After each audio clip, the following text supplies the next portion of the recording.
വയനാട്ടിലെ ബി.ജെ.പിയുടെ തെരഞ്ഞെടുപ്പ് പ്രചാരണത്തിൽ പൊടുന്നനെയുണ്ടായ വിവാദമായിരുന്നു സുൽത്താൻ ബത്തേരിയുടെ പേരുമാറ്റം.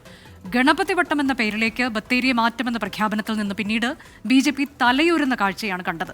ദേശീയ അധ്യക്ഷൻ തന്നെ പങ്കെടുത്ത റോഡ് ഷോയിൽ ഈ വിഷയം നേതാക്കൾ ആരും പരാമർശിച്ചതേയില്ല. 2 ദിവസത്തെ ആയുസ് മാത്രമായിരുന്നു ഗണപതി വട്ട വിവാദത്തിന്. പാർട്ടിയുടെ ഔദ്യോഗിക വാട്സപ്പ് ഗ്രൂപ്പുകളിലും സോഷ്യൽ മീഡിയ പോസ്റ്ററുകളിലും മാത്രം ബത്തേരിയിൽ നടക്കുന്ന പരിപാടികൾക്ക് ഗണപതി വട്ടം എന്ന പേര് രേഖപ്പെടുത്തലുണ്ടായി. സുൽത്താൻ ബത്തേരിയുടെ പേരുമാറ്റം എന്ന പ്രത്യക്ഷ നിലപാട് തെരുവുകളിൽ ആവർത്തിക്കാൻ നേതൃത്വം പിന്നീട് ഒരിക്കലും തയ്യാറായിട്ടില്ല. ഇന്നലെ JP നഡ്ഡ പങ്കെടുത്ത പരിപാടിയുടെ പ്രചാരണ പോസ്റ്ററുകളിൽ പേര് ബത്തേരിക്ക് ഗണപതി വട്ടം എന്നായിരുന്നു.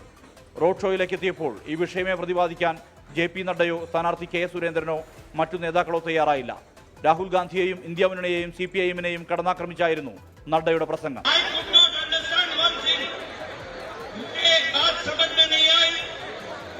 राहुल गांधी जी को अपने क्षेत्र की लोकसभा छोड़कर यहाँ वायनाड क्यों आना पड़ा है?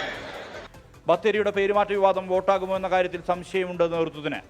ഗണപതി വട്ടം എന്ന പേര് വേണമെന്ന് വാദിക്കുന്നത് ഭൂരിപക്ഷ സമുദായത്തിലെ ചെറുവിഭാഗം മാത്രമാണ്. ആ വോട്ടുകളും NDAക്ക് അനുകൂലമാകുമോ എന്ന ആശങ്കയാകാം പിന്നീട് ഇങ്ങോട്ടുള്ള പ്രചാരണത്തിൽ നിന്ന് ഗണപതി വട്ടത്തെ നേതൃത്വം കൈയൊഴിയാൻ കാരണമെന്നാണ് സൂചന. 24 വയനാട്.